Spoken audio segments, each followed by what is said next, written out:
All right, everybody, hit that like, hit that subscribe, turn those notifications on. We're Sports Hounds going live right now. Oh my God!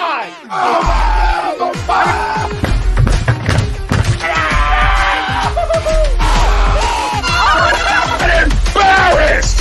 He's flying! Welcome in. It's almost time.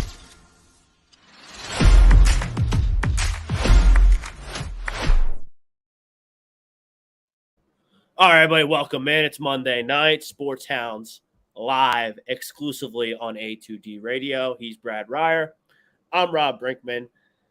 I don't know how, Brad, we could possibly fill 2 hours of sports talk tonight after the trash that took place yesterday at the Boston Garden. I don't know how we're going to do it, but we're going to try. We're live on YouTube and Twitter. We are miss anything, download us wherever you get your podcasts, Spreaker, Spotify, Google Play, iHeartRadio, iTunes. Remember, hit that like, hit that subscribe, turn those notifications on. Big show tonight. We will sift through the wreckage of Joel Embiid, James Harden, Doc Rivers, and the stinky, gutless, coward Philadelphia 76ers. We'll talk some MLB. We got a Game 7 in the NHL tonight. And even though the Sixers aren't playing, 4 teams are playing. Western Conference Finals will start tomorrow with the Lakers, LeBron-led Lakers, taking on the Nikola Jokic-led Nuggets. And then the Heat will take on the Boston Celtics. Take on the Boston Celtics in the Eastern Conference Finals. Let's get into it, though. We're brought to you by Baggio's Breads, located in Mount Laurel, New Jersey, home of the best stuffed breads, tomato pies, sandwiches, cutlets, and meatballs. Mention A2D Radio for 10% off your purchase. Also, join the party. Become an A2D member. We have tons of giveaways and so much more. There's the link to our YouTube channel. It's $9.99 a month. All kinds of perks, gambling picks, you name it. Come be a part of the family, $9.99 a month with us at A2D Radio. We have breaking news for the Sports Hounds later in the program, but first we are going to get to our poll question. Our poll question tonight is: the process is officially a complete and total failure. Agree, disagree, let us know in the chat. We'll get to it, mate. Get to all your Woo. Sorry about that, folks. We'll get to all that's the mood I'm in. I'm in a throw up, vomit kind of a mood. Even though I'm not surprised, I'm still disappointed that the team quit like dogs, Brad. But Brad, is this process, this scam that was perpetrated on the Philadelphia fan base by Scam Hinkie and a bunch of other people, is it officially a failure? If they don't win a championship, it is. Or, you know what? I'm not even going to set my sights that high. If they can't at least get to an NBA final, then it is. I mean, the writing's kind of on the wall. I mean, if they weren't going to do it yesterday, when are they going to do it? When Harden's a year older, when Embiid's a year older, when Tobias is a year older? When are they going to do it? I think they need to make some changes. I mean, they can't run it back next year with the exact same team again. I mean, they can't. You told me, obviously I don't watch a lot of the Sixers, so you kind of told me to watch for some of the things that they don't do, and they don't guard perimeter guys. No. It's unbelievable. Boston had guys getting wide open shots all day yesterday, and they were drilling them. And I can't understand how you can allow Tatum to get 51.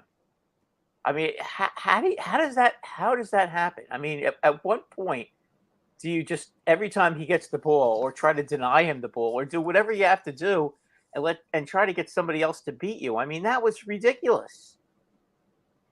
You know, that can't happen. That just can't happen. And, you know, I said it last week, Rob, that, I thought the biggest game of the series was Game 5. And if you guys won, I thought that you had a great chance to win the series.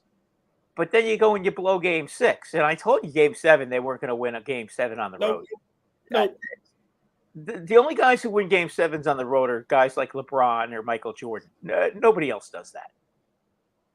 And then you do great things in Game 6. You hold the Celtics to, I think it was 95 to 86 was the final. Guess what? Doesn't mean nothing when you only score 86 points. How can you score 86 points in a closeout game at home? How? You have James Harden's a former MVP. You have Joel Embiid, who's the current MVP. You have great supporting players in Tobias Harris and Tyrese Maxey.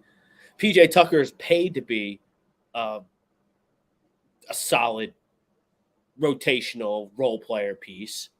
Very hit or miss. But, that's the game. they had their chance in Game 6, and they blew it. They played like Game 6. Game 6 was the game they had to win. And then they went out in Game 7, and they played a great first half at the Boston Garden, and then they got blitzed in the third quarter, and they all quit like dogs. They quit like absolute mutt dog pigs. That's Embiid. I'm so done with Embiid. Yeah, he's the MVP. He's a really good player. Never healthy. Doesn't show up in big spots ever. Blames his teammates when he only scores 15. Joel Embiid had 15 points yesterday. That's half of what he averaged in the regular season. Half. And I don't want to hear that he's hurt because he's always hurt. So, something, I'm going to tell you something, Rob, and I say this about anybody, okay? If you're healthy enough to be out there, then don't make excuses about your play. Okay? He was healthy enough to be out there, and he wasn't making excuse. Nobody was making excuses when he played well. But in the biggest game of the season, he didn't show up, and neither did Harden. Now, Harden, you almost would expect this because this is something that he's done throughout his career. But Embiid, no excuse there. It's just that was awful, and their defense yesterday, that was as bad a defensive showing as I've seen in the playoffs from a quality team as you're ever going to see. That was ridiculous. Embiid wants to bitch and moan that he didn't get the ball in the last 4 minutes. That's when you're going to bitch and moan that you didn't get the basketball when you're down by 27 points.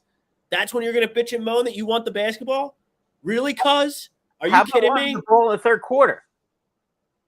When your team Nobody wanted the ball in the third quarter. They got outscored. The Sixers got outscored 33-10 in the third quarter. Score 10 points in a quarter in the biggest game of the season. If we made a starting five here at A2D Radio and went up to the Boston Garden and played the Celtics, you give us 12 minutes, I bet you we score more than 12 points.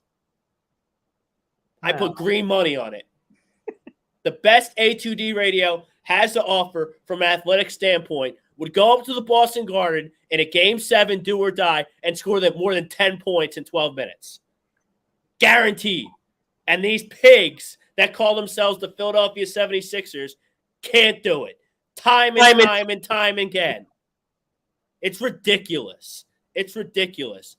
And unfortunately for Doc Rivers, who I think did a very above average coaching job this season, I think he's going to be the scapegoat in all this, and he's going to get fired because of his track record, and the team absolutely quit on him in Game 6s and Game 7s. Doc stinks in these closeout games. Always lost them. Got fired from the Clippers. Got himself out of Boston by losing these games in big spots. It's pathetic. Sam Cassell is probably going to go with him as well. Sam Cassell might be coaching the Suns. Who the hell knows? But I don't envision a scenario where you can bring back the coach. By the way, the GM of this basketball team, Daryl Morey, is the worst GM in Philadelphia in a while. He's terrible. He was bad too. But this guy held his breath on a wing and a prayer during the whole Ben Simmons saga. And James Harden did what James Harden always does, bitches and moans when he's not happy and gets traded to a new city and then lets everyone down in a new city like he did in Game 6s and Game 7s in this series against the Boston Celtics. So Daryl Morey is dumb luck that James Harden is even on this basketball team because he got fed up with the Nets at just the right time. Daryl Morey turned down a lot of big-time offers for Ben Simmons. To get this guy? Really? Now you have no picks in the upcoming draft. You have no picks in the 2025 draft, and you have no picks in the 2027 draft. So no help's coming. Thanks, Daryl Morey. Cool, bro. Thanks. Don't let the door hit you on the way out, cuz get the fuck out. James Harden, he wants to opt out. He wants to go be a strip club genie in Houston and Vegas. See ya. So, I mean, I would love to see. Is he really going to opt out of $50 million? Come on. Oh, my God. Please opt out. Please opt out. I'll tell you what. Do you really think he is? If James Harden's on the Sixers, there's no point in watching next season. Just take a break, watch college basketball, find something on the 8,000 streaming services we have access to in 2023, and do that. Flyers just got a new director of player operations, Keith Jones. Maybe they'll turn it around and give you something to do in those long winter months when there's no football on. I don't know. But if James Harden's here next season, there's no point in watching the Sixers next season. The guy's a pig. He's a mutt. He's a dog. He's a loser. Done with him. Now, Brad, Joel Embiid is probably going to be here. Well, you can't get. First of all, if you try to trade him, you easily can. Oh no, if you try to trade him, you're going to get ripped off. Yes, because it never. Whenever you trade a star, you never get equal value. So you might as well keep him, and hope that you can find a second, a Robin for him for your Batman there that can take over a game when he's not himself. Because James Harden didn't do it. I mean, yesterday was just a sad example. Look, he did it with he did it with the Nets a couple of years ago when Durant almost literally by himself beat the Milwaukee Bucks. Yeah, that was hamstring gate. His hamstring was hurt for like the whole year. Yeah, he did. Yeah, and again, I'm kind of wondering about that myself because I think he's a dog. But it's amazing how he's never there in the play in a big game. Just like Chris Paul, it's the same thing over and over and over again with him. But Brad, it's like these legends that win these game sevens on the road and win championships in pro sports, whether it's hockey or baseball or football or basketball. They hate losing as much as they like winning. When LeBron and Mike and Steph and Joe Montana and all these great players, they lose a piece of their soul when they lose basketball games, football games, hockey games. Brady too. They're devastated. They lose a piece of their soul every time they lose. I don't get that sense from Joel Embiid, and I definitely don't get the sense of that from James Harden. These guys just go out and play basketball because they're good at it. If they win, cool. If not, oh yeah, well, we tried our best, and that's that. Maybe we'll get them next year. And it's everybody else's fault, not our fault. And that's a fine mentality. It's their job. And I think we forget that sometimes, especially when we're passionate like me, you, and Tom Arnone, and Chrome, and Chucks, and all the guys that do shows here at A2D. This is just their job. I don't even know what you do these days, Brad, to make money. But did you grow up, wanting to be whatever it is you do now? I work at UPS. No, I deliver pizzas. I don't like it. I go in and I punch a clock, and if all the packages get loaded, cool. If not, that's cool too. Fine mentality. That's fine, but you can't expect to win with that mentality. I deliver pizzas now because I don't feel like doing a real job anymore. I've had enough of real jobs, so I got my chill job. I'm an old man now, so I don't need to do it anymore. But you know what? But he has the same attitude. But he has the same attitude I do, and that's terrible. That's fine. Joel Embiid will be a great player. He'll probably average 30 points. He's going to be right back in the MVP discussion next year. Sixers probably be a top 3 seed in the Eastern Conference, and then lose in the second round or whenever they run into Boston, because Jason Tatum would not be denied in Game 7 yesterday. Drops 51 points, an all-time record in a Game 7. All-time record. Joel Embiid, basically, to me, is the same kind of player as Wilt. Okay, brilliant offensive player, a brilliant player, period. Okay, but didn't win. Wilt won 3 championships, even though he was considered one of the greatest players to ever play the game. Okay, he should have won more. Okay, and he never made the guys around him better. That's part of the problem. Joel Embiid doesn't make the players around him better. The difference between him and Jokic, while Embiid is a better one-on-one player, and he's probably a better scorer. Jokic makes his whole team better. The players on his team play better when he's on the court, and I really wonder when Embiid's on the court if he makes them better. I mean, Ewing used to have the same problem with the Knicks, Rob. He didn't make the players on the team better. Anthony never made anybody on the team better. You know what I'm saying? Like LeBron James, he makes the players on his team better. Michael Jordan used to make everybody on his team better. Magic Johnson used to make everybody on his team better. Steph makes everybody on his team better. I mean, a lot of these guys, a lot of these stars, that's the key to their success. Other players play better when they're on the court, like Bill Russell. Hakeem Olajuwon is a perfect example. The year that the Rockets won those 2 championships during the Jordan years, when Jordan got bored of basketball and took a shot in baseball, Olajuwon was so good. He made guys like Kenny Smith and Sam Cassell, who were good players, certainly not championship level players in anybody's eyes, but he made them, they played better because he was on the team.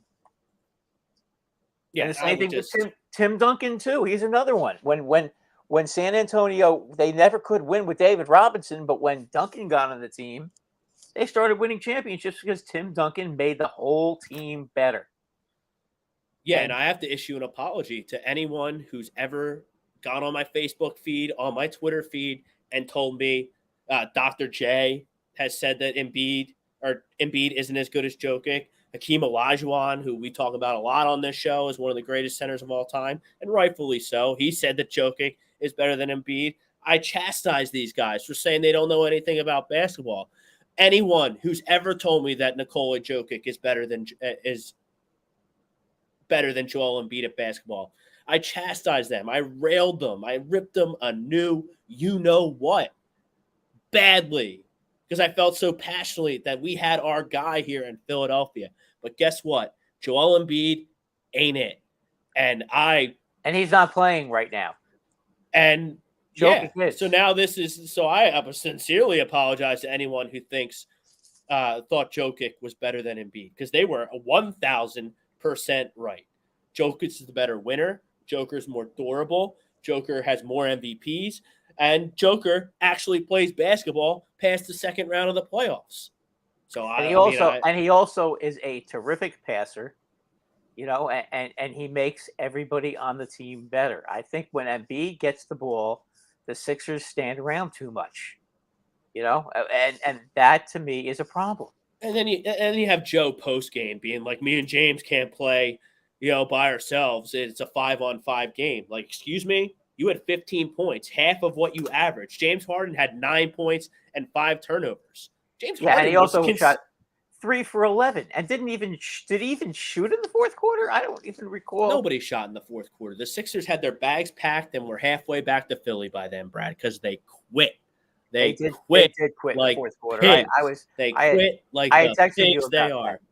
They look like they mailed it in. I mean, that was terrible. I didn't watch 48 minutes of that trash. I turned the NASCAR race on. I have better things to do with my time than watch a team quit like a bunch of pigs. That's what they are, pigs. And you want to say that you need more help? If the Sixers somehow eked that game out yesterday and Jason Tatum had 51 points and lost, that's the guy who says, hey, man, I had 51, man. Someone's got to help. Remember all those times LeBron played the Warriors in the finals and Kevin Love would be hurt or Kyrie Irving wouldn't be there, and the best player he had was J.R. Smith with him, who was a complete knucklehead, and LeBron would go out and average a triple-double every single year in the finals, and they wouldn't win? Oh, LeBron, totally justified. Yo, I need more. You guys got to step up. You got to do something for me. If you go out there and score 15 freaking points, half of what you averaged in your MVP season, you want to say you need more help? No, you got to drop 30, 35, 40, 50 points to go all up on that podium and tell everyone you need help. Yeah, he just didn't The look reason like a you man. lost is because you sucked. He didn't look like a man possessed, that's for sure. He kind of just, you know, he just kind of like went out there and played basketball and went home. It's ridiculous. And I don't even know what you do from here. Like, you got 1 year left with Tobias. Tobias makes too much money, but I do think Tobias is a solid role player who makes too much money. That's not Tobias Harris's fault. I think you guys need a couple more shooters, perimeter shooters. I think that is painfully obvious. I'm not sure Maxey is your guy. Maxey is a terrible defensive player. Awful. Yeah, I mean, I think that I don't think he's the answer. I mean, he's a terrific young offensive player. Well, you got one more. We got 1 year left with Maxey on his rookie deal, and then you got to make it either let him walk, trade him, or make a significant financial commitment to him. But I would financially commit to Tyrese Maxey because his effort's there. Yeah, I would. I think. Okay, but then whoever your other guard is needs to play defense. Wait, Brad, I think Tyrese Maxey can cover the one. I don't think he can cover a two. I don't think he's strong enough. I think he would be fine guarding the opposing point guard every night.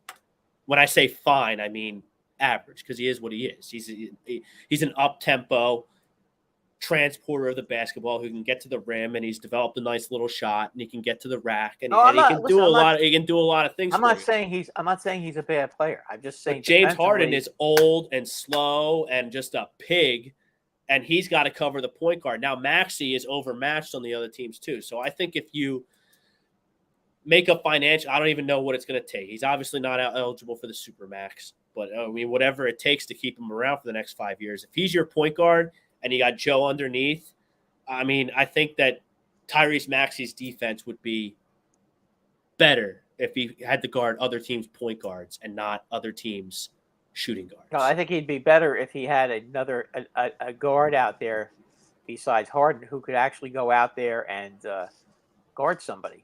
I mean, Harden's out. Harden's out. Like, he's not going to. He can't be here. Well, it's been reported that he wants to go back to Houston. So cool. He'd be doing you guys a huge favor if he leaves, because you know what? Then you can go out and get a young, aggressive, defensive-minded guard who can go out there. One of those three and D type twos. You can get one of those types. Everybody's got them. Everyone's got them except the Sixers. Yeah, that's something. That's something you really need. You really need to do that. And it just seems like you guys were allowing guys to go right to the rim all night last night. I don't know what the answer to that is. Is that Embiid's fault, or is it that there's too many guys who are playing matador defense? I mean, I don't get it. Embiid didn't protect the rim in the entire series worth a lick.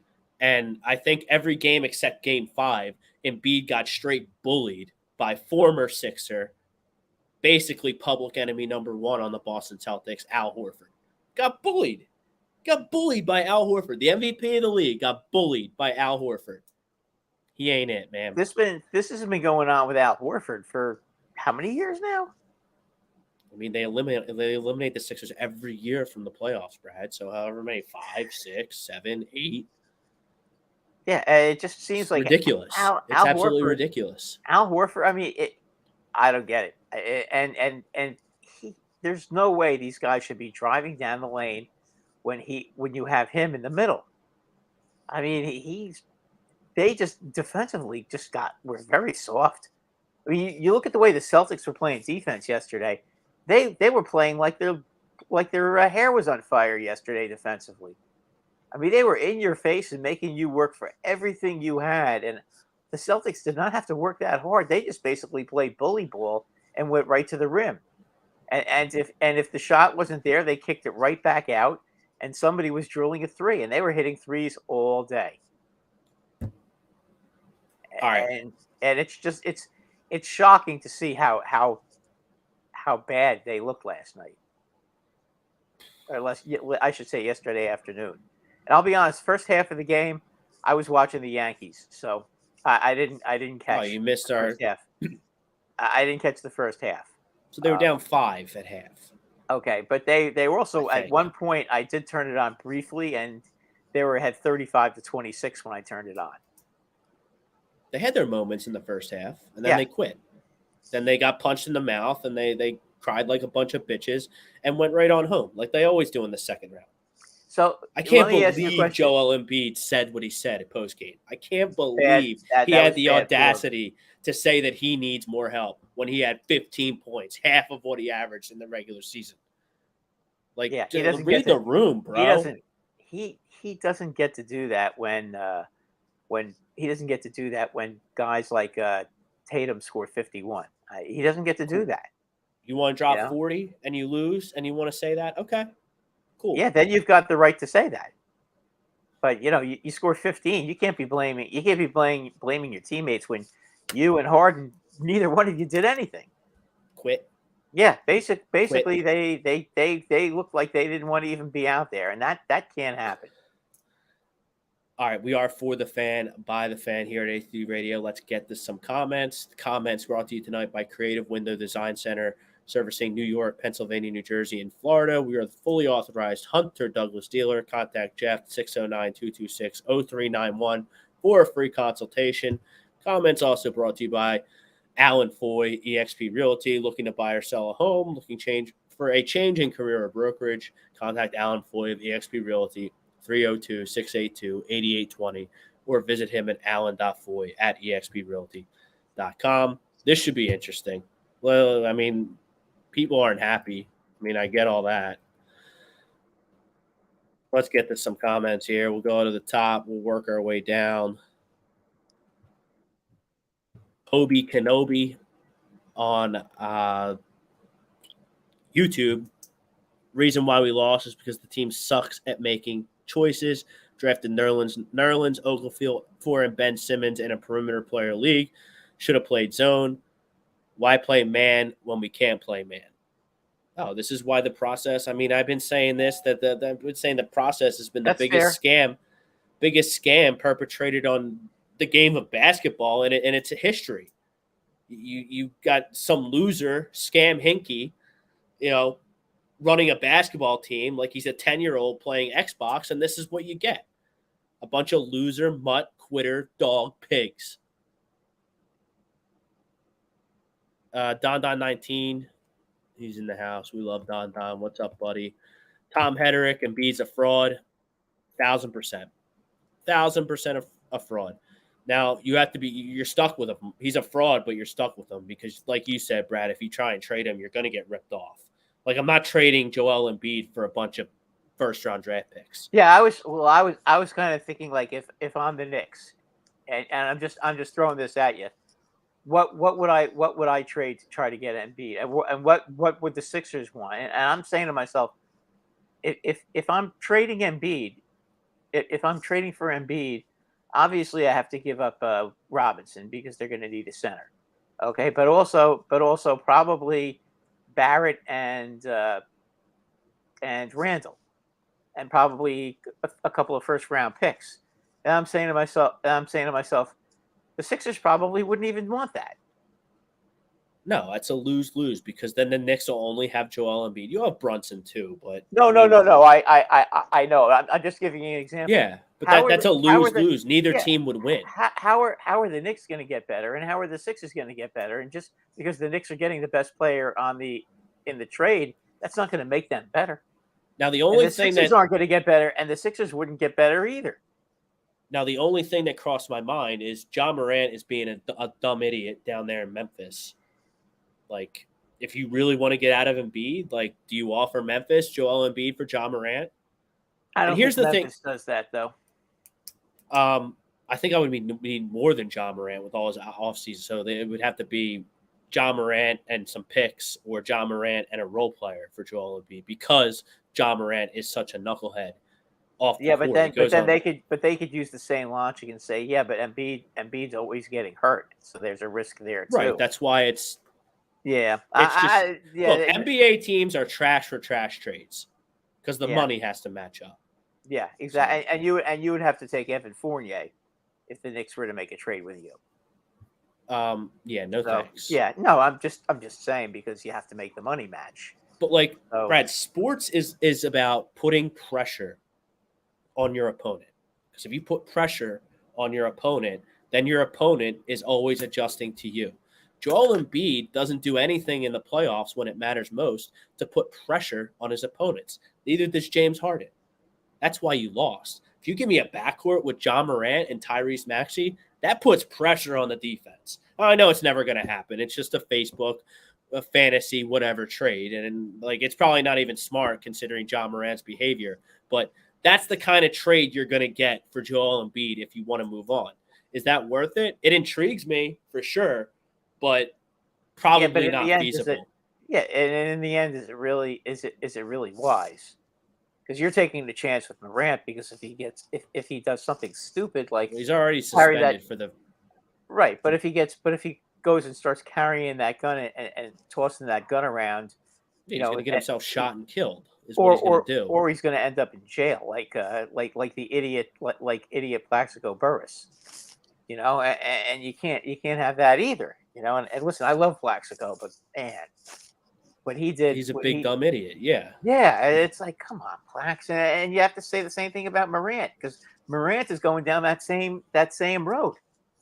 And you got to be smarter than that. I mean, how do you do that? I mean, that's almost as dumb as who was the last guy? Who was the guy on the Washington Wizards that did that? Oh, Gilbert Arenas. Yeah. Someone owed him money from a card game, so he brought a gun into the locker room. Yeah. I mean, what the hell? It's it's Ja Morant's this is the second time he's done this. So he clearly doesn't care or didn't learn from the first time. No, maybe he's just that stupid. I don't know anything about Ja Morant other than that he's really good at basketball. Yeah, listen, guys are entitled to make mistakes. Okay, Allen Iverson got himself in some hot water before he was drafted.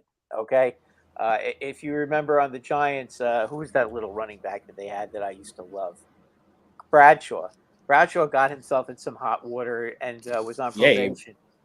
He went in the last round of the draft because of it, right? You guys got a steal. Yeah, and but you know what? Both those guys, once they got into the pros, they chilled out. They stopped the childish behavior and started acting like men. By the way, I got to tell you something, Rob. I am very disappointed in Bryce Harper yesterday. Why? What the hell is he doing going out there and trying to start a fight? The guy has a surgically repaired elbow. If he goes out there and he starts a fight and he's in the middle of a fight and some asshole by accident or not by accident having to whack his elbow and he gets hurt, he can't be the one. Listen, if the Phillies want to get, he does have to be the one. He does have to be the one. That's where you're wrong, Brad, because he makes the most money. He's the team leader. He's the straw that stirs the drink. But Rob, he can't be the first one into the pile. Oh, okay? I have no problem with. Whatever. Rob, if he gets now that hurt, you mention it, maybe he shouldn't have done that. If he gets hurt, okay, which can really happen in those fights, okay, because there's a lot of dancing and a lot of stupidity with those fights, okay. What happens if he trips and falls down on his elbow? Okay, does he really need that? I mean, he can yell. Listen, the Phillies pitcher, they should have just let their pitcher nail somebody yesterday in the ribs or in the middle of the back. Gotta let them know you're there. You can't take teams bullshit, especially no. I am not saying. Well, Bryce Harper had enough, and Bryce Harper's earned that clout that he can do whatever he wants. I understand that, but he is Bryce not Harper's the furthest. Bryce Harper being an idiot is the furthest thing from my mind. Bryce Harper being an idiot. I'll tell you what. Guy's a gladiator. Guy's an absolute gladiator. He's in 405 months removed from Tommy John surgery. He's a freak. If he wants to go in there and throw fists, throw hands, go right ahead, bud. But you know what? You know what? At least let your body heal a little bit before you do that. If you're good enough to I don't play, know. you're good enough to fight. There.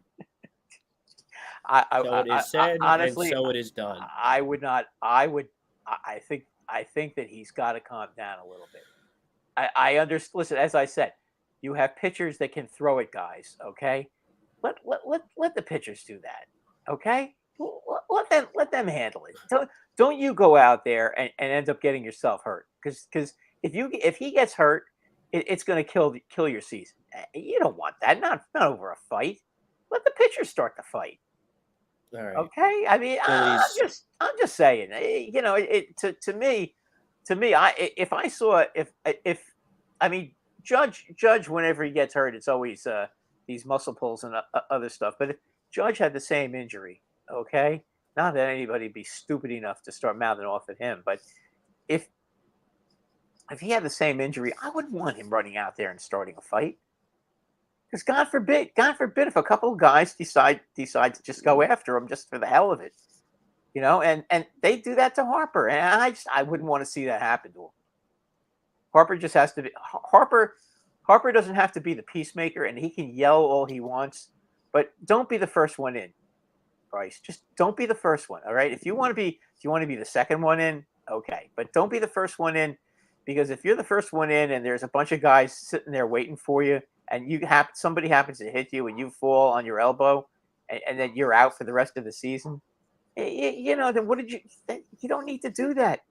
You have a pitching staff that is fully capable of hitting the catcher right in the middle of the back, okay, of his back, okay, and believe me, and then he can do what CC Sabathia did and point at whoever the hell he wants in the dugout and say, "That's for you, bitch," when they get kicked out of the game. That's how you do it. You don't want to do that.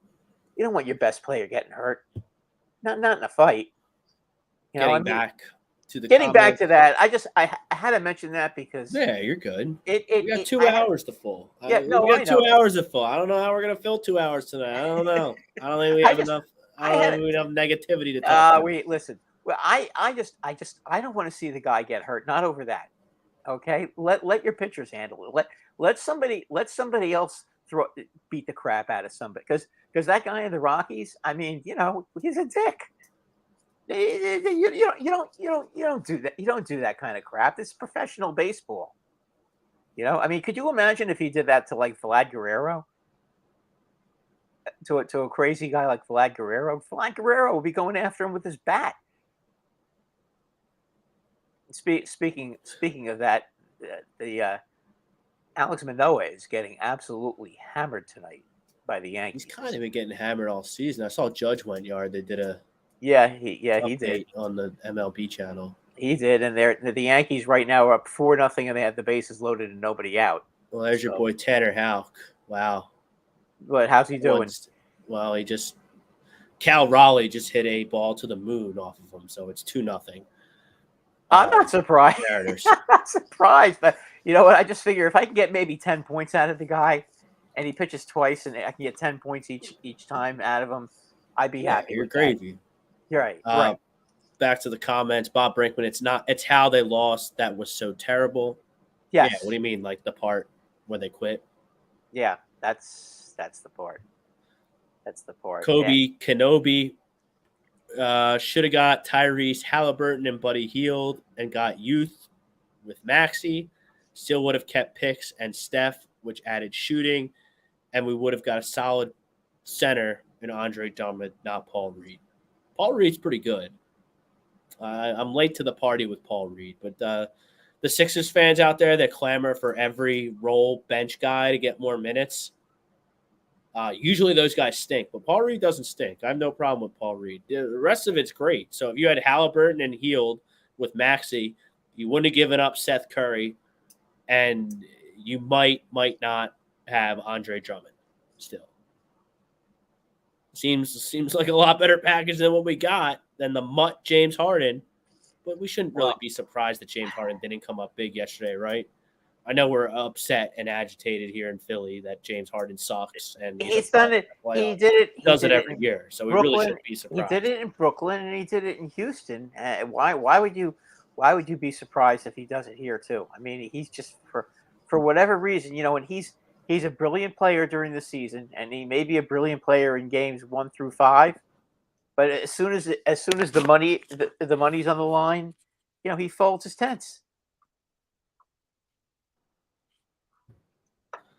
Kenobi whiffed on Fultz, whiffed on Ben. Horrible contract in Tobias. Jimmy Butler, who is always in the Eastern Conference Finals, I feel. Sixers have yet to be there since 2001.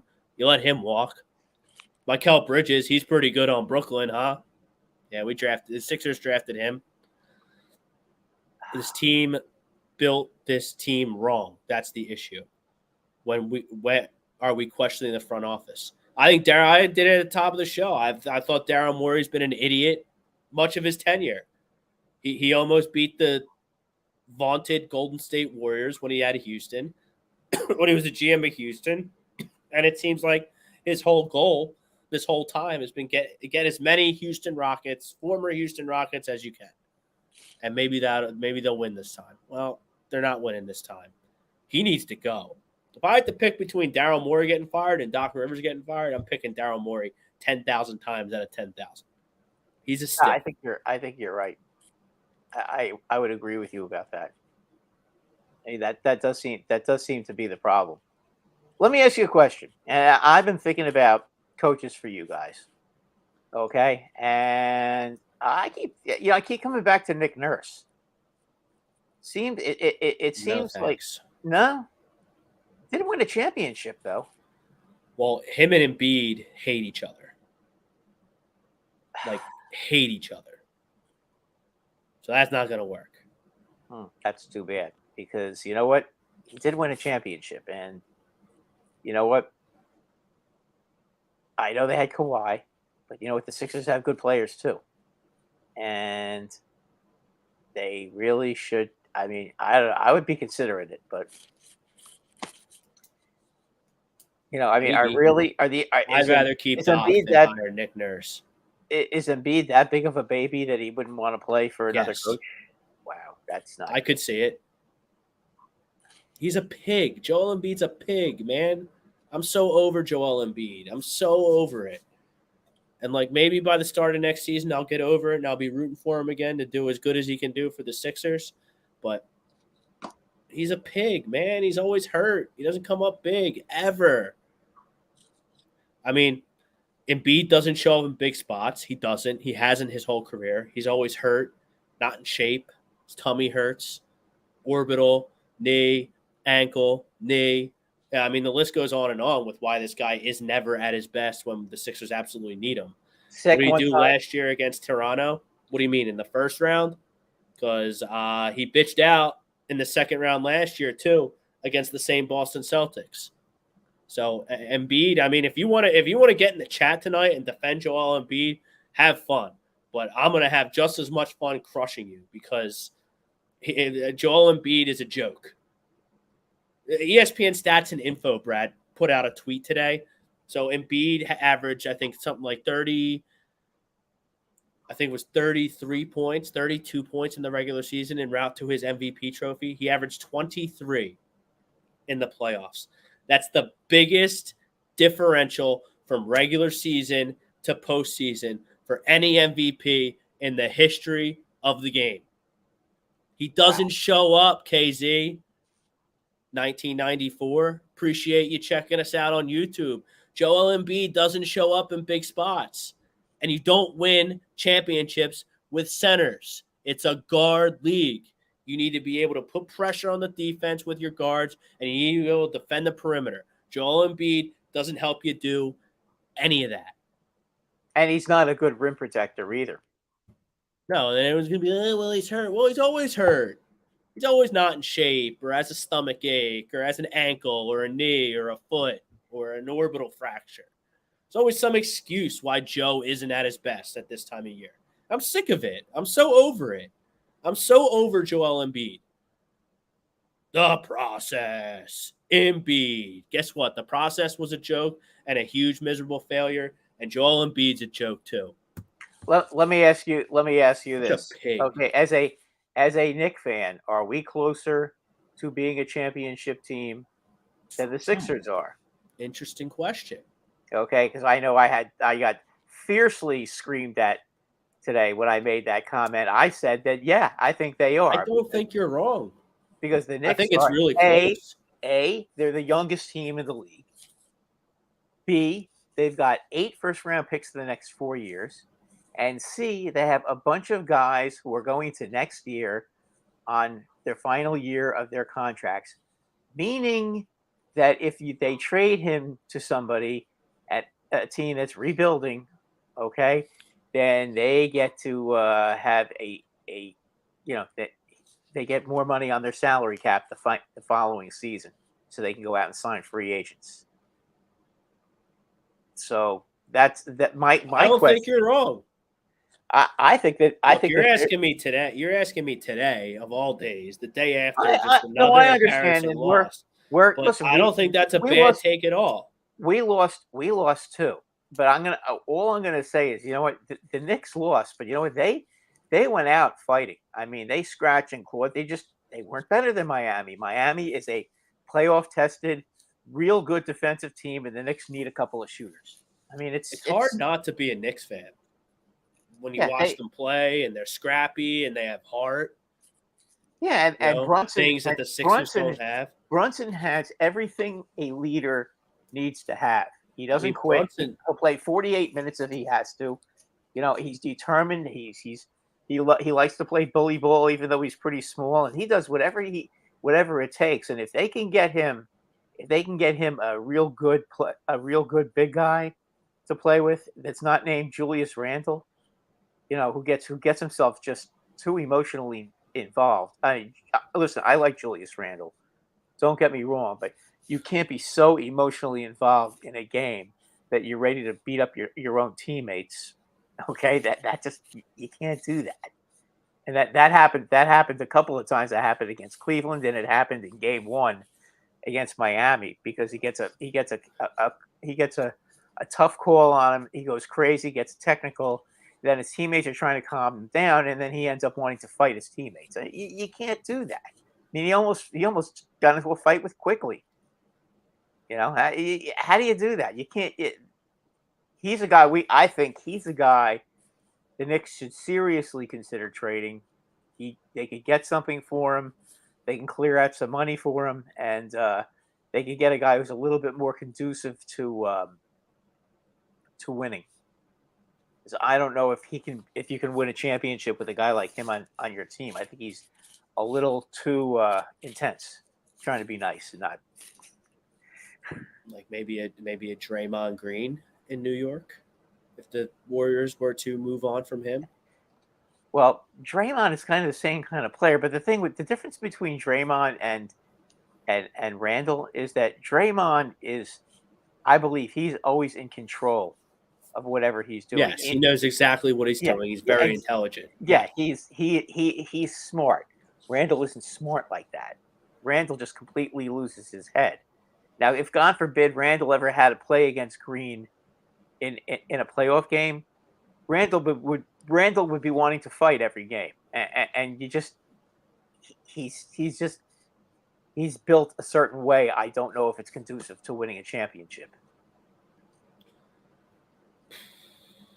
KZ 1994. Nobody's talking about the Sixers rotation out there. Why was Daniel House Jr. out there in a Game 7 after not playing all year? I mean, Daniel House played excellent in Game 5. Comes out of nowhere, has 10 points, 5 assists. A game the Sixers won in Boston. So, I mean, he earned his minutes. He earned his minutes in Game 6 and Game 7. I'm surprised. I'm surprised that out of nowhere he just took Jaden McDaniel's spot in the rotation. But, I mean, they don't win Game 5 without Daniel House, which is weird to say, but I think it's true. Without Embiid, we wouldn't be here at all. He has showed up plenty of times. He says he never shows up is ridiculous. It's the choice making of the franchise. If we made the right choices, made the right choices in the making of the franchise. I mean, I get it. I don't like Morey. I don't like the way this roster's put together.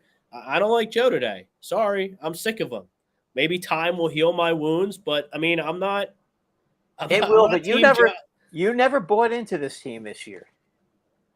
How, I was why? trying to get you to buy into it. Why? I but you wouldn't. made nobody could sell me on it either. All I did every Monday.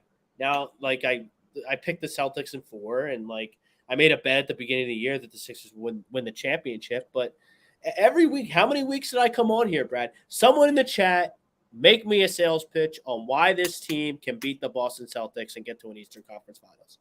I remember No one saying to you, could. because this is Embiid's year. Nope. That was what, because I said he was the MVP. He's going to be the MVP, and this is his year. And it's this. And you know what? I was wrong. You know, and again, I'm not Mr. It's a I am shame. not Mr. NBA. I'm not. I don't watch it as much as you do, or That's really the any of you guys. only logical argument you could make. But I kind of thought, you know, it's their time. It's their year to finally get there and do it and get things done. And yet the Celtics do it again. And the Celtics at times this season, I don't know, are they they're a good team. They're not some super magical, unbeatable team. But they had their moments this year.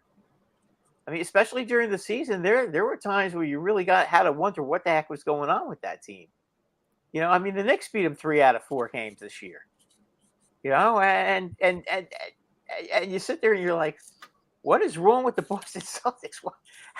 I mean, listen, nothing against my boys, and they played great in some of those games. And Quickly was unbelievable, and unfortunately, Quickly was not able to play in the series against Miami because of his injury. Although I don't, unlike a lot of Knicks fans, I don't think it would have made a difference. I just think Miami was playoff tested, and they would have found a way to stop him, just like they stopped everybody else except Brunson, who was unstoppable. Who was unstoppable this year. I mean, if Brunson wants to complain that he needs help, Rob, he scored 41 points in Game 6, and the Knicks lost by 4. Okay. Wow, that's almost triple what Joel Embiid got. He has the right to complain, okay? Embiid does not have the right to complain. No, because Embiid's a bitch. No, he has baby no right back bitch, Joel Embiid. You know, I mean, he doesn't have a star with him, a star power kind of players like the Sixers do. And Kobe Kenobi, I mean, look, I don't think that Joel Embiid, he don't have it in here. He don't have the will and determination in his heart and his soul to win a championship, to get it done when it matters. He hasn't yet. Next time he gets to the Eastern Conference Finals will be the first. So I question his will. I'm calling Joel Embiid out as a man, as a competitor. And I'm telling you, he don't have it. He doesn't have it. He doesn't want it bad enough. He doesn't want it bad enough. If Michael Jordan lost like that, LeBron James, Steph Curry, whoever, Magic Johnson lost a Game 7 like that yesterday, Kobe, they wouldn't be on the podium bitching and moaning that they didn't have enough help. A piece of their soul would be gone. And that's not Joel Embiid, and it's certainly not James Harden. Could you imagine if Kobe lost like that? Kobe's another one, obviously. He would have been beside it. He would have been sitting at the microphone, shaking his head, not even knowing what to say. He would have been so angry. He would have smacked James Harden, and he would have clunked James Harden and Joel Embiid's heads together like they were on the Three Stooges if Kobe Bryant was out there yesterday to witness that trash. Or Shaq. I don't think Joel Embiid is man enough. I don't think he's a man enough to lead this basketball team to the Eastern Conference Finals. And it sucks. And it sucks because he's so good and he's so likable, but he doesn't want it bad enough. He just doesn't. And he's got so much talent too. I mean, he's got a gift, and he's a pig and a bitch who goes up there after you get blown out in Game 7. when he scores 15 points and says he needs help. You got James Harden. Does James? They got you James Harden. What the hell happened to James Harden? How come he only got 11 shots? How come he only got 11 shots? I mean, you can't put lipstick and a dress on a pig and tell me it's not a pig, Brad. It's still a pig. James Harden's a pig. Embiid's a pig. I'm over him. If James Harden is on this basketball team come October, wherever the hell the NBA season starts these days, I won't watch a second. It will never be a topic on the Sports Hounds. It will never be discussed on the Sports Hounds. It'll never be mentioned. It's ridiculous. It's not that hard to build a basketball team. It's really not. You only need 5 guys. You only need 5 guys. Yeah, well, my team hasn't exactly been proficient at it either, so don't feel too bad. We've been lacking. Boys. We've been lacking for about 20 years, so. Don 19. Jokic's better than Joel. Yep. Sincerely apologize that anyone who had that take that got chastised by me because they were 100% right and I was 100% wrong. Jokic's still playing basketball again in the Western Conference. Jokic may not be able to beat him one-on-one, but he makes guys on his team better, and that is what a star is supposed to do. And that's what makes him such a great player. That's what Bill Russell did. Will Chamberlain, as great as he was, Rob, he never made the guys on his team better. That's why they could never get past Bill Russell and the Celtics. Bill Russell never had the talent, or never had the talent to beat Chamberlain. But you know what? He wanted to win, and that old Celtics team that won 9 straight championships in the 50s and 60s, they wanted to win. And it just seems like it's always the same with Boston and Philadelphia, whether it's 1950, 1960, 1970, 2010, 2015, 2020. It seems like throughout the history of the NBA, it's almost 41 years. Yeah, it's almost like how it used to be with the Yankees and the Red Sox. Okay, when does it freaking change? Eventually the Red Sox finally figured it out. When does it change with the Sixers, where they finally get by Boston and win a championship?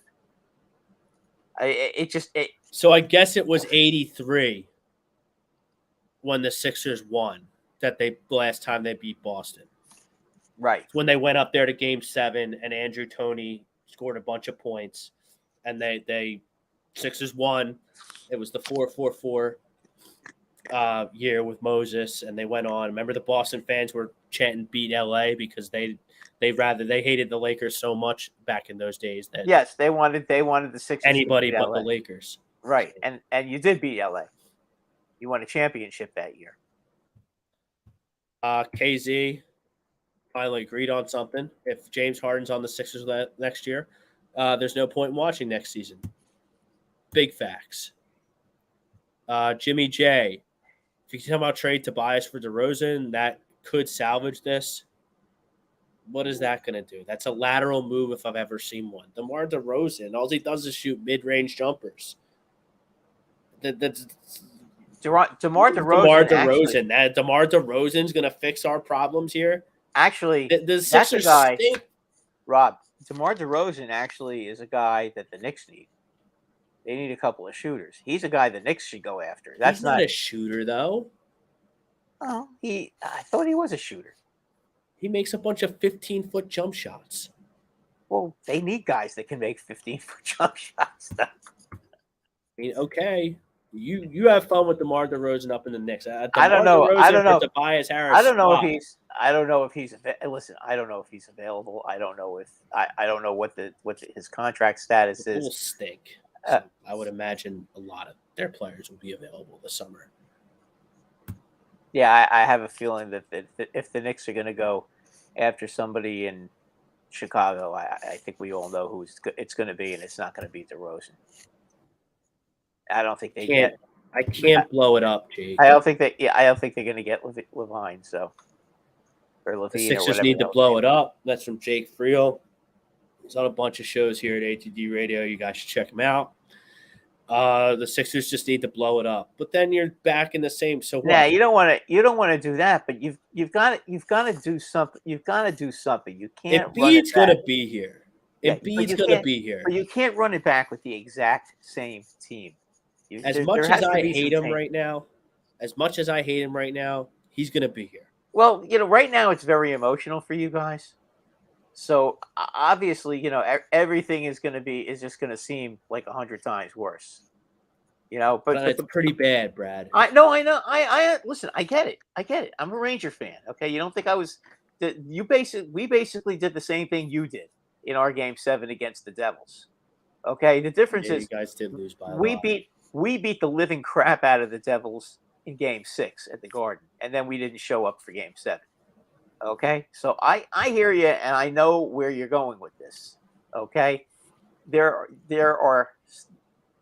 need to go out and find a couple of guys who are money players who won championships and can take this experience here, okay, and make some big shots for them when big shots need to be made, and that's what they need. Okay, it kind of like Jimmy Butler does, and kind of like who's the guy they got from Toronto, Miami? Who's that old guard that they got? Kyle Lowry. Yeah, Kyle Lowry's another one. Okay, how many daggers did he put in the Knicks' hearts? But those are the kind of guys that you need to bring in here, okay, and get and put some daggers in there. And stop the craziness, because guys that have toughness and heart and aren't pigs. Right.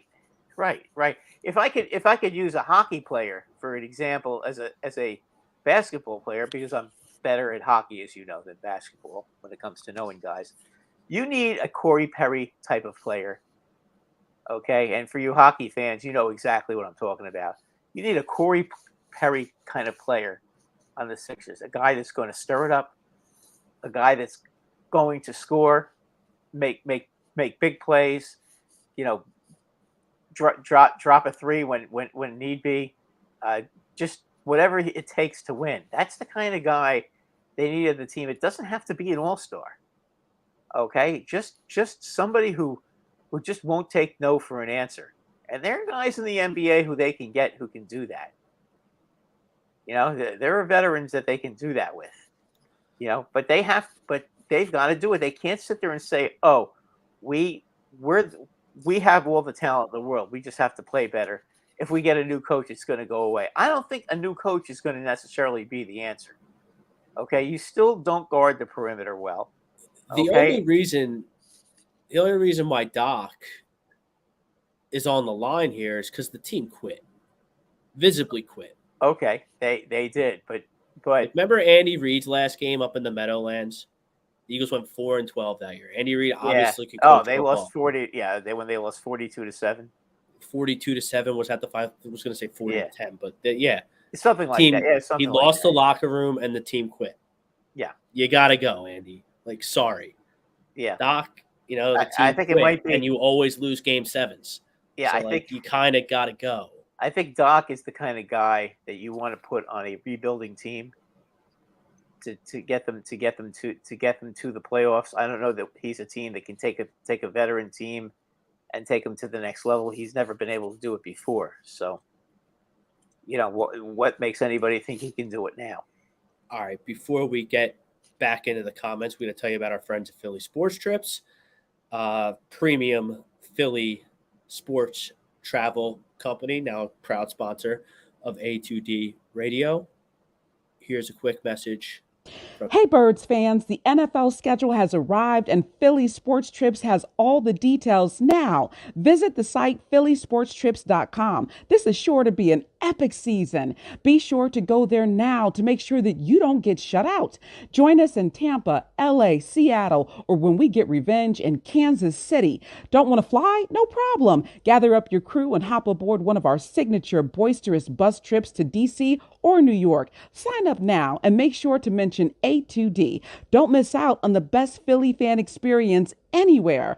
Philly Sports Trip customers always stay at the best hotels and meet NFL legends. Book today. All right, there you go. Philly sports trips. We had a New England trip in week 1. We have a Jets bus trip. We have all kinds of stuff. Trying to round up a crew to go up to New England, play that, off to Boston, watch the Eagles win. Well, they should be able to beat the Patriots. Right, that's the most expensive regular season NFL ticket in history. The Eagles and the Patriots in week 1, because they're doing some. And guess what? The motels in Boston are the most expensive hotels in the country. Yeah, they're doing a big circle jerk to Tom Brady before the game, so I guess that's why. Oh boy! I guess that's why it's so expensive. Yeah, of course that would be the case. They'd be doing it against the Eagles naturally. I mean, KZ 1994 Jokic doesn't play defense, so he isn't perfect. Yeah, but the rest of the team does. Joel Embiid didn't play offense or defense yesterday, yet again in a big spot, and got bitched out again by Boston.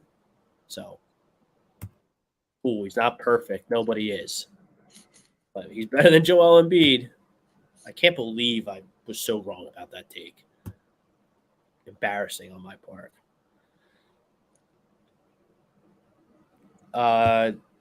Delco Green, he likes JJ Redick as a potential head coach. Seems to be a lot of rumors with him and the Toronto Raptors.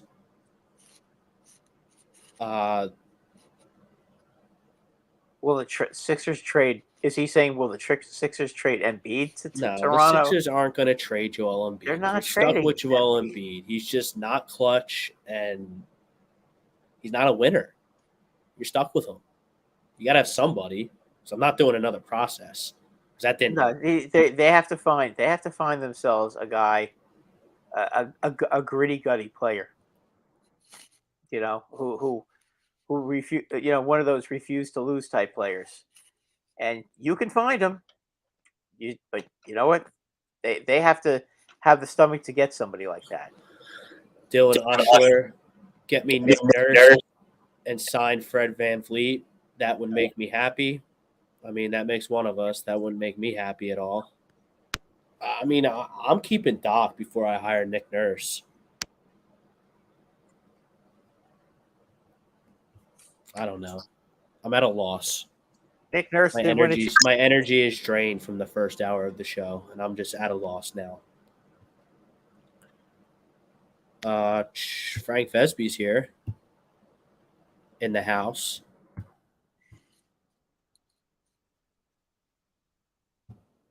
I mean, I don't understand how I'm too rough on Embiid after that trash yesterday. He's carrying the process since his 3rd year in the league. He's not carrying anything. They don't win. And getting to the playoffs is not a win. Winning the first round of the playoffs is not a win. I mean, not when you're the MVP. Got to do better than that. Not when your team is completely healthy. You know, if Embiid's guys were all hurt and he was playing with a bunch of scrubs, that would be one thing. He's not playing with a bunch of scrubs. Okay, he is playing with a bunch of scrubs. They were just all healthy. Yeah, well, they were all healthy, but they played like a bunch of scrubs against Boston. They just whatever it is, they just don't seem to have the will to win. They don't have the stones. They don't have the stones to win big games. They just don't. Embiid talks a big game a lot. Rarely delivers. Sad because he's talented and likable. I mean, Jason Tatum, as good a player as he is, he doesn't have half the talent Joel Embiid does. But Jason Tatum went up yesterday and put up 51 points. Wouldn't be denied. Jason Tatum looked at all his teammates probably before the game and just said, look, we're not losing. I got it. We're at home. I'm going off. Let's go to the Eastern Conference Finals. Joel Embiid and James Harden are freaking doing Barney's Playland in the fantasy world. I think they win. I think the Celtics win it all, to be honest with you. I just when they come to play, okay, and they're not messing around and they come to play, which obviously doesn't seem to happen every night with them in the playoffs. But when they come to play, nobody's beating them. I mean, KZ 1994, I think Sam Hinkie was unfairly kicked out of the league. They didn't give him a chance to finish the process. I don't think he would have drafted Ben Simmons. His resume proves he didn't pick projected number ones. Sam Hinkie was trash, KZ. The process would I have wouldn't never trust ended. him. I The wouldn't trust process him. never would have ended. Because remember, he made these picks and then he traded a rookie of the year and Michael Carter Williams, who didn't turn out to be anything. But that's the beauty of what Sam Hinkie, and he clearly tricked you. Like, he was just going to keep trading picks and trading picks and trading picks so he could say, well, you can't fire me. My process isn't over. That's the problem when you give an idiot who runs an NBA team like he's playing Xbox at 3:30 in the morning. That's what happened. It's never done. It's never over. Sam Hinkie just simulated regular seasons. Oh, man, cool. 10-72. Maybe we'll get lucky in the lottery and get the first pick. Oh, wait. There's not a guy worthy of being the number one pick in the draft. They only got Joe because he got hurt.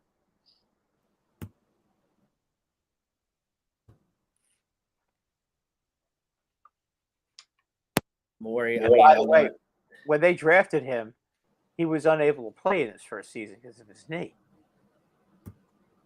Yeah, his foot, his knee, his tummy, his eye socket, his hand, everything's hurt with him.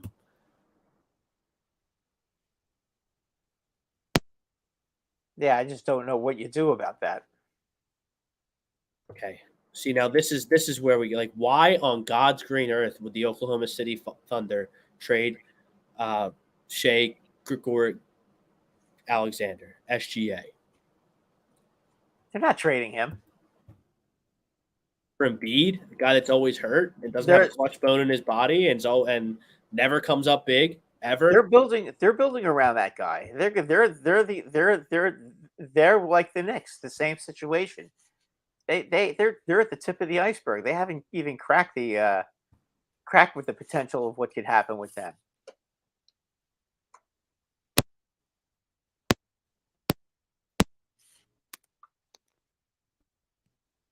Yeah, Marshawn Lynch.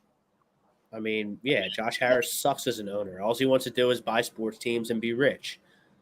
Josh Harris couldn't care less if this team gets out of the second round, gets into the Eastern Conference Finals, wins a championship. Because it doesn't matter what the economy's doing. Sports franchise, they only go up. And that's all Josh Harris cares about is his bottom line. It's a horrible owner. Horrible owner. Moore's a horrible GM.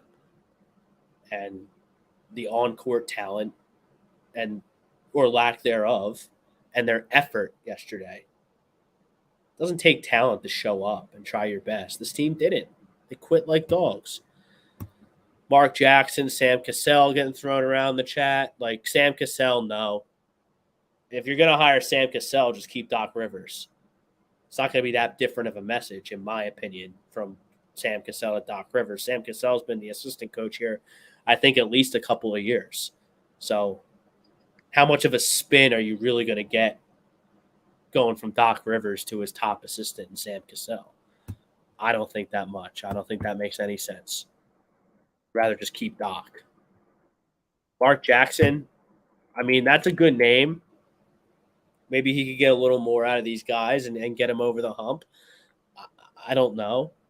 I tell you one thing, Brad, I would not leave courtside ABC television coverage to coach the stinky, gutless 76ers. I'll tell you that much right now. He's got a pretty good gig over there on ABC, Mark Jackson. You should probably just stick with that. Yeah, you know what I equate him to? I equate him to Messier coaching the Rangers.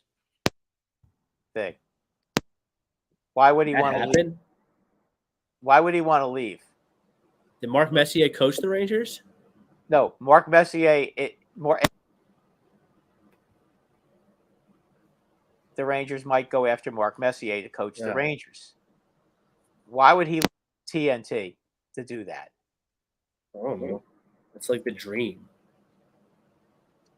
Be on TNT, say whatever you want about hockey, If you're wrong, you're wrong. You don't get fired. You don't get crushed in the newspaper. You don't have idiots like me and you questioning your manhood and calling you a big pussy and a bitch and use a lot of words to describe the Sixers tonight. Why would you want to deal with it? Yeah, exactly. That's the same kind of words I used about the Rangers last week. You know, except I was right about one thing. The first thing I said when I went on a little rant was Gallant gone, and Gallant Hey, was gone. listen. Yeah, they listened to that. Now, some of the other guys, I was just getting carried away. I know that they're not going anywhere because they all have no trade contracts, but you know, Well, the Rangers are a good team. They have talent. It didn't fall their way in the hockey playoffs. no, and they need to get a couple of guys who are going to stand in front of the net and be men and play and play nasty hockey and I mean, stop being a perimeter team. I think the same thing can be said about the Sixers. If you want to be a perimeter team, that's fine, but you know what? There are times that you have to just go to the basket and force the issue. And I didn't see Embiid doing that yesterday. I didn't see Harden doing it either. Go to the basket, drive. Fact. I mean, is it that hard?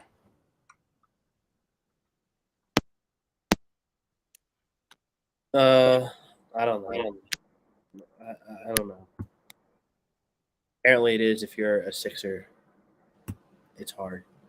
Yeah, I just don't understand why wouldn't Embiid have gotten the ball and go right to the basket, go right up, draw the foul, and get to the foul line. I mean, you got two Uh, guys, him and Harden. How many foul shots did they shoot yesterday? well, the problem with that is a lot of the Sixers' offense was predicated on free throws by Joel Embiid and James Harden. You get way more calls in the regular season. And playoff basketball in the I understand. NBA is way more difficult. They swallow the whistle, and you're not going to get as many foul shot opportunities. That really hurt the Sixers. And But James Harden crying every time he doesn't get a call, that doesn't help the Sixers either. well, you can't sit there and cry about it and then not play any defense. But all I'm saying is, Embiid's going to get is going to get the whistle. He'll get the best whistle. He to make he needed to be a physically imposing player, and he just. But I don't know. Maybe it was because of his injury he couldn't do it. I mean, I don't know. I don't know. He was out there, so. Did I lose you? Oh, I thought I lost you. Hold on. Can you hear me now? Yeah. We're good. BG 4L 1986. In what series did Joel carry the Sixers in the playoffs? If he actually carried this team, he would have had at least 35 points yesterday. He was at the top of the key most of the game.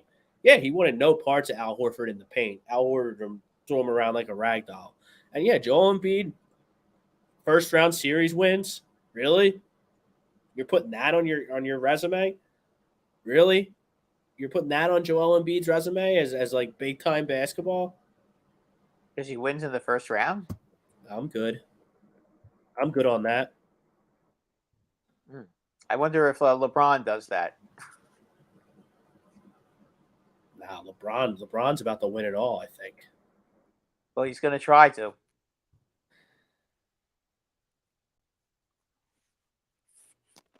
I tell you what, I don't think anybody's beating Boston, Rob. You might be right. I just don't want to see it.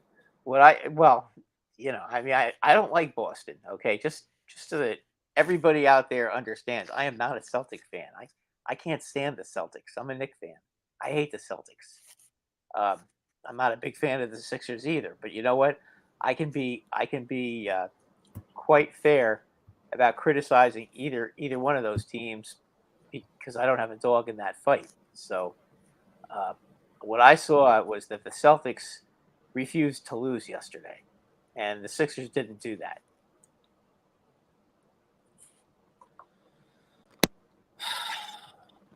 Say the chat is getting everyone's contentious. Everyone's contentious. Everyone's mad. Everyone's disappointed. Sucks. It sucks being a Sixers fan because they're just such losers. It's just I can't even believe I'm this animated and surprised. I guess I'm really surprised that they quit. Like if they went out there like they lost to Kawhi in 2019 where he hit that crazy shot and that's how you go home, it's like, all right, that kind of sucks, but okay. They didn't even do that. They didn't even show up. They didn't even get off the bus. You can't cry about that. That was a lucky shot. What are you gonna do? It went in. That was an unbelievable shot. He got lucky. I mean, but it's what happened. Really, as far as this franchise goes, Rob, it's after that that's been the problem. Everything they've done after that has been wrong. Terrible, like trading Mikal Bridges when everyone in their right mind knew that was a terrible move. Like, don't understand that at all. Siding with Ben Simmons. Totally don't understand that at all. Like siding with Ben Simmons instead of signing Jimmy Butler. Yeah. Great move, guys. I mean, you traded Ben Simmons. Like, good for you, Daryl. You traded Ben Simmons, but you traded 2 role players, all your picks along with them, and you got a loser back as well. At least he showed up to the game, James Harden. See the troll post by Ben Simmons yesterday on the internet? Well, he's a clown. So, he's just sitting in his house. Hey, Ben, shut up. Why don't you play a freaking game before you start? His back hurts, dude. Yeah. So does my back, and I show up to work every day. Yeah, bro. His back hurts. Yeah, I show up every day. Let's transition here. We have a few baseball topics, and we have hold on. Let's finish up basketball. We got the conference finals coming up. It's going to be the Heat and the Celtics and the Lakers and the Nuggets. Okay, go ahead. What's the prediction? Is it really going to be Lakers Celtics? I think it's going to be. Is there any doubt, really? I mean, what's it, like the 97th time that they'll play in the finals, but I think they're going to play again. Yeah, I think so. I don't think anyone's beaten this Lakers team. I mean, Boston's really good, but I don't think they're this unbeatable, overwhelming favorite. I mean, I don't know who it is. We'll have to ask Ralphie maybe, but I don't know who their GM is or who's calling the shots there. But is Magic calling the shots still? I don't think he's calling the shots. He might be. I don't even think he owns the team anymore. I think he owns. Yeah, but he might be. But isn't he a consultant though? Or am I wrong? Maybe he's a consultant because I know I think he got a piece of the Commanders in that sale. Right. And I think he has a piece of the Dodgers. So I don't know what he does for the Lakers anymore. I'm sure they value his opinion because he was such a great player. But, I mean, the Lakers were looking like they weren't even going to make the play-in tournament. And then they went out at the trade deadline. They got a whole new group of role players out of nowhere. Yeah, and they look pretty daggone good now. D'Angelo Russell, Malik Beasley, Jared Vanderbilt. Anthony Davis is healthy for now. Yeah, they got a bunch of guys, Rob, who accept their roles. And they'll do whatever it takes to make LeBron happy. I think that's a lot of it. Don 19 says it's Rob Pelinka still. I thought he got canned, but I'll take Don's word for it. He's a loyal listener. He knows his stuff. But that guy's terrific. And Darvin Ham's done a fantastic job out there. Joe Mazzulla's not a good coach. I think the only reason that this Sixers Celtics went 7 games was because Joe Mazzulla's an idiot. Joe Mazzulla's obviously the Boston coach. Yes, I know who he is. But I mean, we were talking. I don't think he's a good coach. We were talking about him. No, I don't think he is either. But you know what? I think the Celtics are one of those teams that are just have such a high basketball IQ. Their players that it doesn't take really all that much coaching to get these guys to do what they need to do.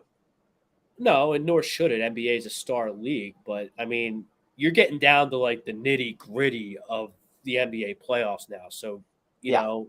I agree. Role players and, coaching, rotations, all this stuff's amplified now. And Joe Mazzulla is the worst coach left. Well, the one thing that Miami has a huge advantage over the Celtics is coaching, because Eric Spoelstra is terrific. Outstanding. He's I don't really know. I just, as much as I can't stand the Heat, he's really a good coach. He gets the most out of all his players. I think that's over kind of quick. What do you say? The 4 or Eastern 5? Conference. You're gonna give because Jimmy's gonna get at least one by himself because he's just a dog. The good kind of dog, not the dogs like they have. He's a junkyard dog. He's a dog. The Sixers have mutts. There's a big difference. Yeah. Dogs are good. That's what you want. Mutts, you send them out to pasture. Yeah, he's a hardcore. I'm gonna go Boston in 5 in that one. I think they're just better. I think that the Heat kind of caught Milwaukee. I don't know what happened to Milwaukee. Well, didn't Giannis have a bad back? I think he missed one game, though, or not even like half of the game. He missed one game, but maybe he was, when he was playing, and I know it's the same thing with Embiid. He was diminished. He was damaged goods. He probably was, but he played. So, and I'm not going to change my stance from one team from one player to another. If you're well enough to play, then you know what? Then no excuses. Yeah, and Giannis has a ring. Yes. Joel Embiid hasn't even sniffed the conference finals. So no, that's the difference. Little different. And in the West, I'm a big LeBron guy. I've always been a big LeBron guy. It's happy they beat the Warriors. I've warmed up to Steph. I just kind of developed this hatred for Steph for no reason. Well, I mean, there was a reason because he always played LeBron. I was a big LeBron guy in the finals. So I was always Team LeBron. But they beat the Warriors. Oh, I have a new respect for Steph just because he's been doing it so long and he's so good. I like that from Don. Lakers in 6. Anthony Davis should be able to do whatever he wants against Jokic on the offensive end. Yeah, but at the same time, I think Jokic can also probably abuse him too. No, I think Anthony Davis is a little better defender than that. He can step up in spots. But Jokic can still block shots, though. Yeah. He gets a lot of block shots. LeBron is just possessed. LeBron is 38 years old. He's still a top 5 player in the NBA, for my money. I mean, you want to talk about durability. I mean, LeBron James is 38. I mean, he's never had a major injury. No, and he's still playing and still going strong. You have to give him credit for that.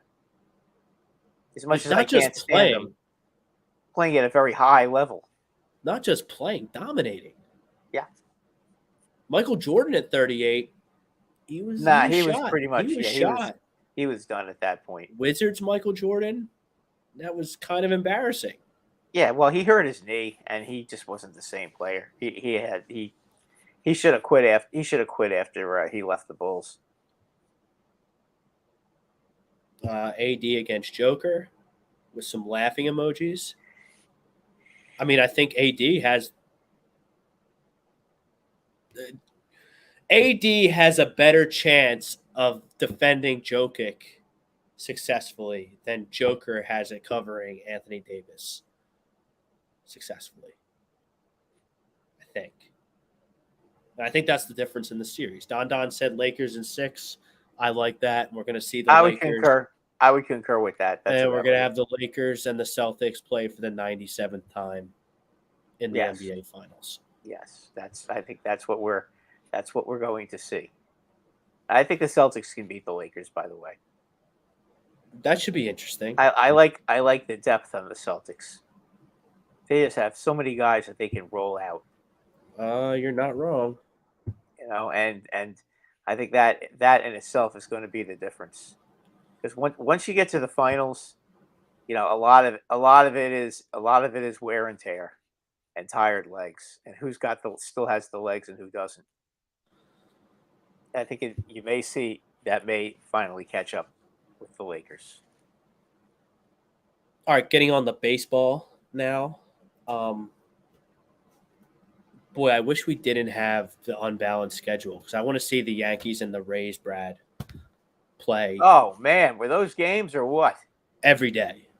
Yeah, Every day. they go after it. The Yankees That's really like, went I mean, after them. everybody hates a Rosarina. I'm sure they don't like Judge. A Rosarina is a douchebag. Well Stop when said. you hit a home run, and you stop at every base to make muscles, and then you cry when you get hit. What do you think is going to happen? You think the No, Yankees like are good? The Yankees are not going. This is not the 98 to 2000 to 2002 Yankees. Okay, who were gentlemen and didn't do that kind of crap. Okay, this group now, you do that, you're going to get hit. you should Plain get and hit. simple. You're going to get hit. And they hit him a couple of times. They hit everybody. The Yankees. They weren't messing around. They've had enough of Tampa Bay. And yesterday, unfortunately, Aaron Boone became Aaron Boone again and did something beyond stupid. And I've seen some dumbass moves that he's made over the years. And I know the Yankees bullpen was depleted. But when the bases are loaded and there's two outs, okay, and you're bringing a reliever into the game, you do not bring in your worst reliever who has horrible control and walks more guys than he strikes out. That is not the guy you bring in, okay, to try to get out of the inning. I know they didn't have Wandy Peralta. I understand that, and they didn't have what's his name, the other guy that they got from the Pirates. Okay, I know that neither one of those guys were available, but you had Michael King, who hadn't pitched in 3 days, and you also had Ian Hamilton, who's been great this year. He's been as reliable as you could possibly be. And they bring in Albert Abreu, and guess what? Albert Abreu throws 4 consecutive changeups, and the fourth one got knocked into the right field seats, and the Rays took an 8-4 lead. Now, and then Boone doesn't get blamed because Trevino and Abreu call 4 consecutive changeups. And Boone is blaming them. The manager is responsible for what pitches are being thrown. Is Boone so stupid that he's not mentally capable of calling pitches? Okay, does he not know what they're doing? I mean, and he had really no excuse except throwing his players under the bus yesterday about that. And then Yankee fans go and defend him. I tell you what, I may get thrown out of every single Yankee fan group for the way I jump on Boone because he's just such a stupid, incompetent fool.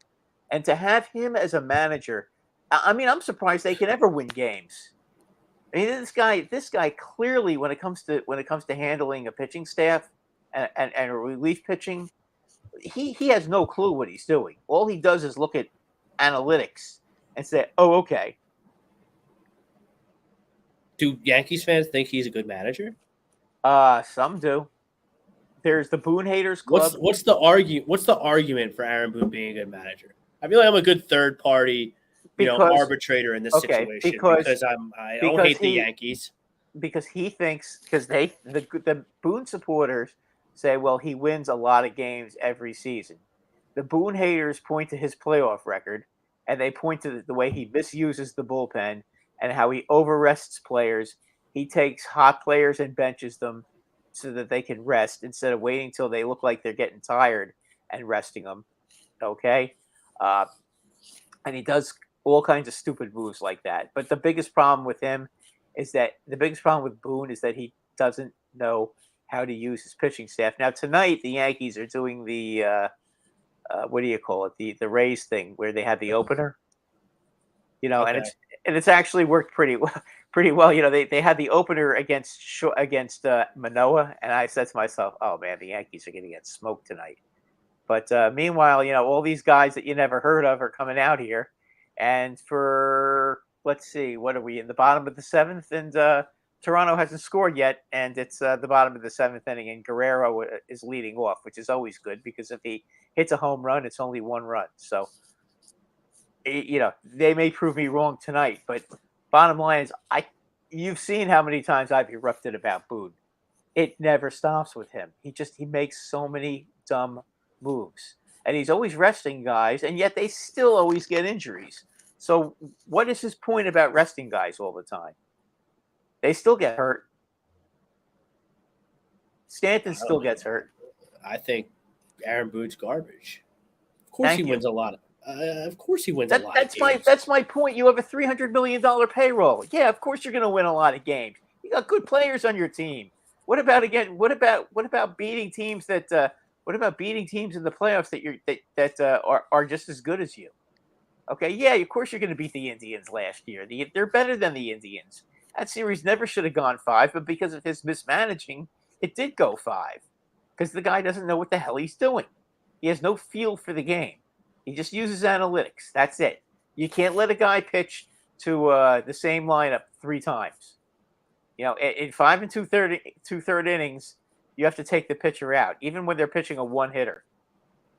Even if they're pitching a one-hit shutout, you have to take them out because God forbid that the guy faces the same guy 3 times. I mean, have you ever heard of anything so ridiculous? No. I mean, and this is what we have to put up with, and that's why I go nuts with Boone, because this has been going on for so long, and you have to have a feel for the game. I mean, not that you guys like Joe Girardi. I know you guys don't like Joe Girardi, but Joe Girardi, yeah. But with the Yankees, at least he had a feel for the game. I hope he would have a feel for the game. He was a catcher for a lot of years, and he had a good feel for the game, and I think part of the problem with the Yankees was that Cashman wanted him to use analytics all the time, and he wouldn't do it, and that's why he got canned. And Boone is an ass kisser that just does whatever they ask him to do instead of doing it by himself. Phillies, Giants. Phillies won 5 in a row. They dropped the series finale. We talked about it earlier. Little fisticuffs yesterday in the game. The Rockies won. Kyle Freeland pitched well. So Phillies are getting hot again. I keep thinking this team's going to go on a tear. Then they go on a big losing streak. They're playing the San Francisco Giants on the road. Phillies also using an opener tonight. Connor Brogdon will start the game. Bailey Falter will pitch after him. And then, I don't know. It's interesting now because Alvarado's hurt, Brad. Oh, and that's a tough one. That's a tough guy to lose. I think it's kind of like the Judge thing where they just kind of threw him on the IL. Oh, okay. Well, look, I'm not blaming the Yankees for doing that because I think he threw today. Judge messed up his hip, and they wanted to make sure I think they put him on the IL to protect him from himself because Judge would never come out of a game. Yeah, Alvarado, so take a little break, come back in a couple weeks.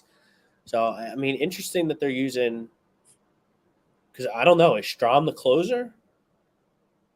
I don't know what they're doing. I don't know what they're doing, but Anthony shouldn't be the closer. I think Thompson knows how to use a bullpen, Rob. Rob Thompson is a terrific manager. Yeah, he knows how to use his bullpen. And the Phillies, they're like right there. They're like right there, ready to go on a tear. I really do truly believe that. This team is going to the playoffs. I don't know if they're going to win more games than Atlanta. I don't, because Atlanta is stacked and they're really good and they're just an excellent baseball team. But Atlanta won the division last year. But let's be honest, they're an excellent regular season team. Phillies trounced them in the playoffs last year. Yeah, are they? Like are they a playoff team? The Phillies were really getting hot, and I thought they were going to take off. And then they went out to L.A. and got swept, and then they lost 2 of 3, so a 5-game losing streak on Mother's Day. Well, Mother's Day at the Phillies game to the Boston Red Sox. And then now they're kind of building it back up again. They're over 500. They're playing the Giants. The Giants really aren't that talented. The Giants. So we'll see. Let's be honest, okay?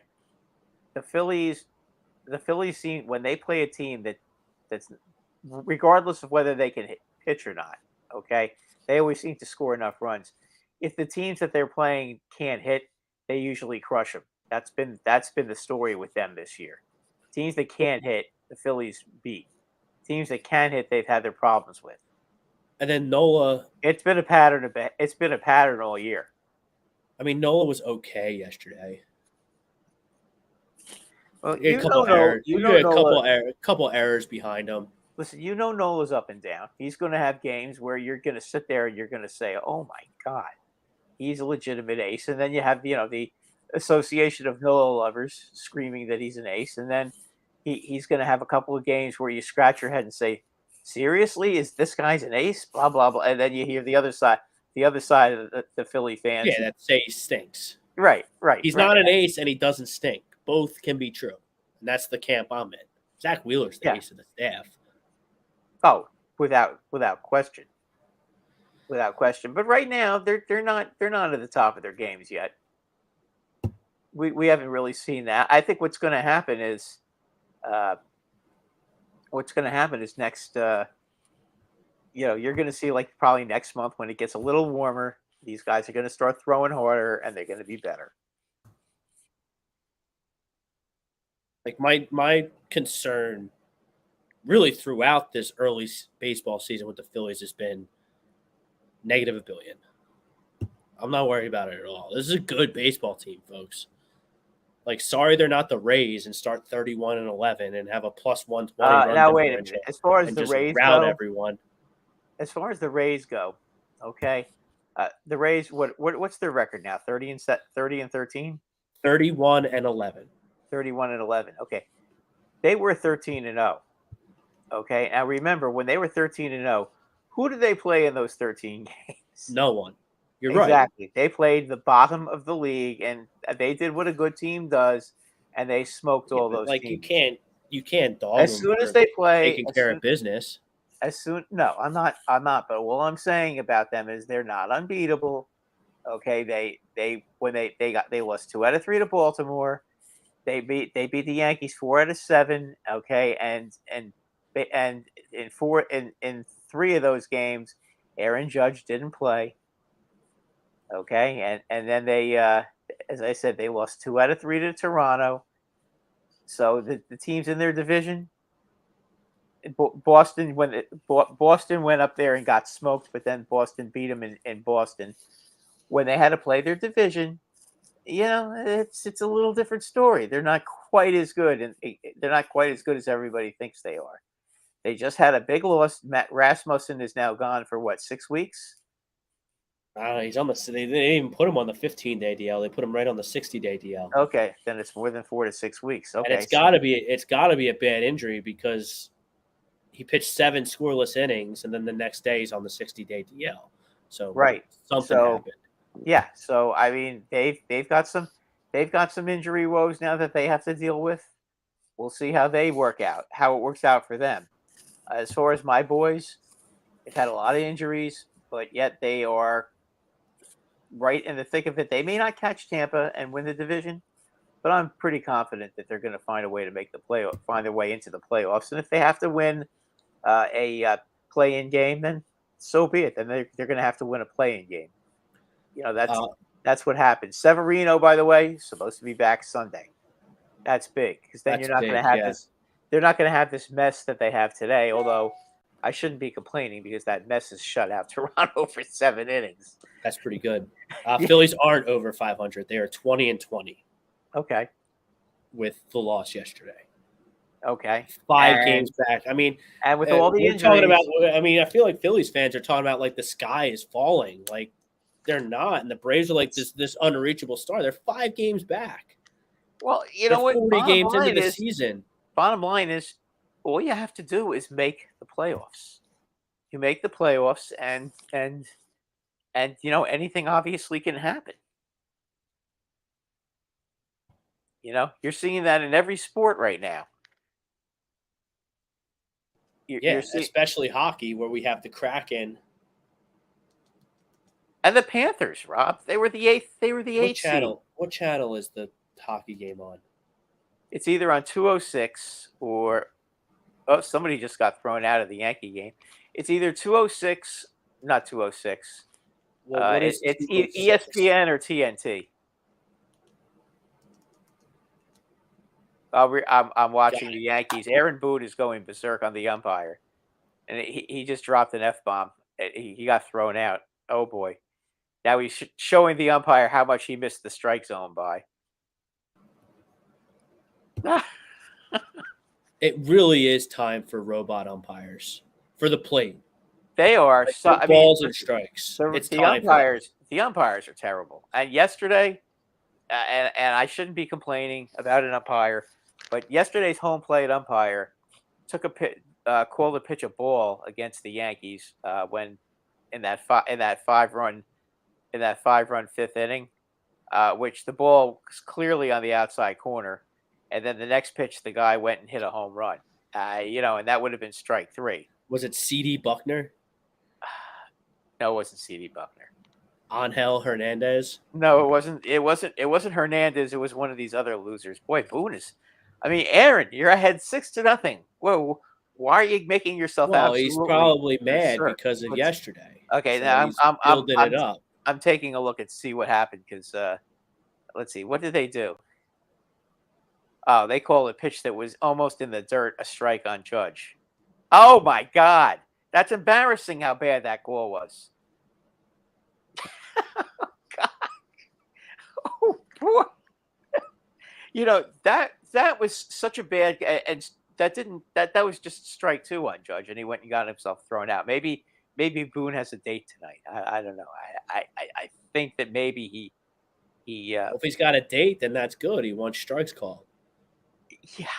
Yeah, but I mean, What's the score of the game? The Yankees are ahead 6-0. Okay, and that pitch, not...